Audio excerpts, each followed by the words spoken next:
ಹಿಮವಂತನ ಮಗಳಾಗಿ ಆಕೆ ಕಾಣಿಸ್ಕೊಳ್ತಾಳೆ. ಇಲ್ಲಿ ಪರ್ವತ ಅನ್ನುವಂಥದ್ದು ಏನನ್ನು ಸೂಚಿಸುತ್ತೆ? ದೃಢತೆ ಹಾಗೂ ನಿಶ್ಚಲತೆಯನ್ನು ಸೂಚಿಸುತ್ತೆ. ನಮ್ಮ ನಿರ್ಧಾರಗಳು ಕೂಡ ಹಾಗೆ ಪರ್ವತದ ಹಾಗೆ ದೃಢವಾಗಿರಬೇಕು ಅಂತ ಹೇಳ್ತಾರೆ. ಅದನ್ನು ಶೈಲಪುತ್ರಿ ನಮಗೆ ಪ್ರತಿನಿಧಿಸ್ತಾಳೆ. ಅದರ ಜೊತೆಗೆ ಶೈಲಪುತ್ರಿ ಎತ್ತಿನ ಮೇಲೆ ಅಂದರೆ ಋಷಭ ವಾಹನದ ಮೇಲೆ ಕುಳಿತಿರ್ತಾಳೆ. ಅಂದರೆ ಪ್ರಾಣಿಗಳು ಕೂಡ ದೇವಾನುದೇವತೆಗಳ ವಾಹನವಾಗಿರೋದ್ರಿಂದ ಎಲ್ಲ ಪ್ರಾಣಿಗಳನ್ನು ಕೂಡ ನಾವು ಪೂಜೆ ಮಾಡಬೇಕು, ಅದಕ್ಕೆ ನಾವು ದಯೆ ಕರುಣೆಯನ್ನು ತೋರಬೇಕು ಅನ್ನೋದರ ಸಂಕೇತ. ಹಾಗೆ ಶೈಲಪುತ್ರಿಯ ಕೈಯಲ್ಲಿ ಇರುವಂತಹ ತ್ರಿಶೂಲ ನಮ್ಮಲ್ಲಿರುವಂತಹ ತ್ರಿಗುಣಗಳನ್ನು ಪ್ರತಿನಿಧಿಸುತ್ತೆ. ಹಾಗೆಯೇ ನಮ್ಮಲ್ಲಿರುವಂತಹ ತಾಪತ್ರಯಗಳನ್ನು ಆ ತ್ರಿಶೂಲ ಹೇಗೆ ದುಷ್ಟ ಶಿಕ್ಷೆಗೆ ಬಳಕೆಯಾಗುತ್ತೋ ಹಾಗೆ ತಾಪತ್ರಯಗಳನ್ನು ಆ ತ್ರಿಶೂಲವನ್ನು ಹಿಡಿದು ನಾವೇ ನಮ್ಮೊಳಗೆ ಇರುವಂತಹ ಆತ್ಮಶಕ್ತಿ ಅನ್ನುವಂತಹ ತ್ರಿಶೂಲವನ್ನು ಹಿಡಿದು ಆ ತಾಪತ್ರಯಗಳನ್ನು ನೀಗಿಸ್ಕೋಬೇಕು ಅಂತ ಹೇಳ್ತಾರೆ. ಅದರ ಸಂಕೇತವಾಗಿ ಅದು ಕಂಡುಬರುತ್ತೆ.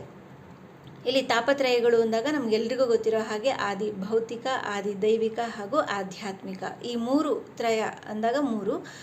ಈ ಮೂರೂ ರೀತಿಯ ತಾಪಗಳನ್ನು ನಿಗ್ರಹಿಸೋದಕ್ಕೆ ತ್ರಿಶೂಲವನ್ನು ಒಂದು ಕೈಯಲ್ಲಿ ಹಿಡಿದಿದ್ರೆ ಮತ್ತೊಂದು ಕೈಯಲ್ಲಿ ಕಮಲದ ಹೂವನ್ನು ಹಿಡಿದಿದ್ದಾಳೆ. ಇದು ಯಾವುದರ ಸಂಕೇತ? ಕಮಲದ ಹೂವು ನಮಗೆ ಮೋಹವನ್ನು ಬಿಡಬೇಕು ಅನ್ನೋದನ್ನು ತಿಳಿಸುತ್ತೆ. ಅಂದರೆ ಅದು ನೀರಿನಲ್ಲೇ ಇದ್ದರೂ ಕೂಡ, ಕೆಸರಿನಲ್ಲೇ ಇದ್ದರೂ ಕೂಡ ಆ ಕೆಸರನ್ನು ಅದು ಅಂಟಿಸ್ಕೊಳ್ಳೋದಿಲ್ಲ. ಅದರ ಪತ್ರೆ ಅಂದರೆ ಆ ಕಮಲದ ಎಲೆಯನ್ನು ನೋಡಿದಾಗ ಅದರ ಮೇಲೆ ನೀರಿನ ಹನಿ ಬಿದ್ದರೂ ಕೂಡ ಅದು ಹಾಗೆ ಹರ್ಕೊಂಡು ಹೊರಟೋಗುತ್ತೆ. ನೀರಿನಿಂದ ಅದು ನೀರಿನಲ್ಲೇ ಇದ್ದರೂ ಕೂಡ ಅದರಿಂದ ಹೇಗೆ ಡಿಟ್ಯಾಚ್ ಆಗಿರುತ್ತೋ ಹಾಗೆ ನಾವು ಕೂಡ ಈ ಸಂಸಾರದಲ್ಲಿ ಇದ್ದರೂ ಕೂಡ ಬಂಧಗಳಿಂದ ವಿಮುಕ್ತವಾಗಿರಬೇಕು ಅನ್ನೋದನ್ನು ಅದು ಸೂಚಿಸುತ್ತೆ. ಶೈಲಪುತ್ರಿ ಹಿಂದಿನ ಜನ್ಮದಲ್ಲಿ ದಾಕ್ಷಾಯಿಣಿಯಾಗಿ ದಕ್ಷನ ಮಗಳಾಗಿ, ನಿಮಗೆಲ್ರಿಗೂ ಆ ಕಥೆ ಗೊತ್ತೇ ಇದೆ, ದಕ್ಷ ಯಜ್ಞದ ಕಥೆ ಗೊತ್ತೇ ಇದೆ. ತಂದೆ ಎಲ್ಲರನ್ನ ಆಹ್ವಾನಿಸಿರ್ತಾರೆ, ಆದರೆ ಮಗಳನ್ನು ಅಳಿಯನ್ನು ಯಜ್ಞಕ್ಕೆ ಕರೆದಿರೋದಿಲ್ಲ. ಆದರೂ ಕೂಡ ತಂದೆ ಮನೆ ತಾನೆ ಅಂತ ಹೇಳಿ ಸತಿ ಅಥವಾ ದಾಕ್ಷಾಯಿಣಿ ಬರ್ತಾಳೆ, ತಂದೆ ಮನೆಗೆ ಯಜ್ಞಕ್ಕೆ ಬರ್ತಾಳೆ. ಅಲ್ಲಿ ತನ್ನ ಪತಿಯ ಬಗ್ಗೆ ಅವಹೇಳನಕಾರಿಯಾದಂತಹ ಮಾತುಗಳನ್ನು ಕೇಳಿದಾಗ ಮತ್ತು ತನಗೆ ಯಾರು ಮನ್ನಣೆಯನ್ನು ನೀಡದೇ ಇದ್ದಾಗ ಇದೆಲ್ಲವನ್ನು ಗಮನಿಸಿ ಅವಮಾನಿತಳಾಗಿ ಆ ಯಜ್ಞಕ್ಕೇನೆ ಅವಳು ಬೀಳ್ತಾಳೆ.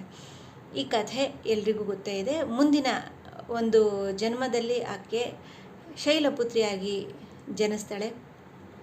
ಶೈಲಪುತ್ರಿಯಾಗಿ ಆಕೆ ಮತ್ತೆ ಶಿವನನ್ನೇ ಹುಡುಕಿ ಹೊರಡ್ತಾಳೆ. ಆದರೆ ಶಿವ ಆಗಾಗಲೇ ಧ್ಯಾನ ಸ್ಥಿತಿಯಲ್ಲಿ ಇರ್ತಾನೆ.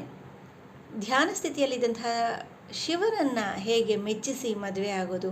ಅದಕ್ಕಾಗಿ ಆಕೆ ಕೂಡ ಒಬ್ಬ ಸನ್ಯಾಸಿನಿಯ ರೀತಿಯಲ್ಲಿ, ಅಂದರೆ ನಾರುಮುಡಿಯನ್ನು ಉಟ್ಟು ಮತ್ತೆ ಆಕೆ ಕೂಡ ಧ್ಯಾನಕ್ಕೆ ಕೂರ್ತಾಳೆ, ತಪಸ್ಸಿಗೆ ಕೂರ್ತಾಳೆ.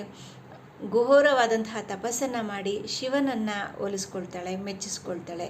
ಅಂದರೆ ಧ್ಯಾನದ ಒಂದು ಫಲವಾಗಿ ನಾವು ದೇವರಲ್ಲಿ ಏನನ್ನು ಬೇಡದು ಅಂತ ಯೋಚಿಸ್ತಾ ಇರ್ತೀವಿ ಅಲ್ವಾ? ಆದರೆ ಆಕೆ ತಪಸ್ಸನ್ನು ಮಾಡಿ ದೇವರನ್ನೇ ಪಡ್ಕೊಂಡ್ಳು, ಶಿವನನ್ನೇ ಪಡ್ಕೊಂಡ್ಳು ಅನ್ನೋದು ಈ ಕಥೆಯ ಒಂದು ನೀತಿ. ಅಂದರೆ ಪ್ರಯತ್ನವನ್ನು ಮಾಡ್ತಾನೇ ಸಾಗಬೇಕು. ಪ್ರಯತ್ನ ಮಾಡ್ತಾ ಮಾಡ್ತಾ ಆ ಪ್ರಯತ್ನದಲ್ಲಿ ನಾವು ಯಶಸ್ಸನ್ನು ಕಾಣಬಹುದು. ಆ ದೃಢವಾದ ನಿರ್ಧಾರ ನಮ್ಮಲ್ಲಿ ಇತ್ತು ಅಂತಂದರೆ, ಆ ಒಂದು ಛಲ ಹಠ ನಮ್ಮಲ್ಲಿ ಇತ್ತು ಅಂತಂದರೆ ನಮ್ಮ ಗುರಿಯನ್ನು ನಾವು ತಲುಪಬಹುದು ಅನ್ನೋದಕ್ಕೆ ಈ ಶೈಲಪುತ್ರಿ ಸಾಕ್ಷಿಯಾಗ್ಯಾಳೆ. ಆ ಒಂದು ಸಂದೇಶವನ್ನು ಆಕೆ ನಮಗೆ ಸಾರಿಕೊಡ್ತಾಳೆ.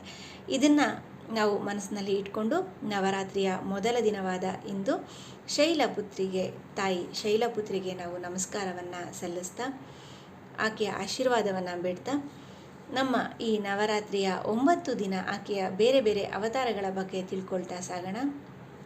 ಎಲ್ಲರಿಗೂ ಆ ತಾಯಿ ಒಳ್ಳೆಯದನ್ನು ಮಾಡಲಿ. ಧನ್ಯವಾದಗಳು.